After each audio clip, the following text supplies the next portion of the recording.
এমন একজন রাজনীতিবিদ যিনি কোনোদিন নিজের ভালোর কথা চিন্তা করেননি, তিনি বাংলাদেশের কোটি কোটি মানুষের মঙ্গলের কথা চিন্তা করেছেন, নিজের জীবন বাজি রেখেছেন এবং পরবর্তীতে বাংলাদেশের মানুষ ভালোবেসে তাকে তিনবার বাংলাদেশের প্রধানমন্ত্রী নির্বাচিত করেছিল কিভাবে?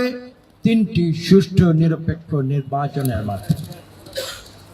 দিনের ভোট রাতে হয়, সেই নির্বাচনে কিন্তু বেগম খালেদা জিয়া প্রধানমন্ত্রী হন নাই, যেরকম হয়েছিল আপনারা জানেন, আমি নাম কারো উল্লেখ করতে চাই না, যারা বাংলাদেশের কোটি কোটি মানুষকে ফেলে যারা কাপুরুষের মতো পালিয়ে গিয়েছে বিগত অগাস্টের 5 তারিখে, তাদের মতো নয়।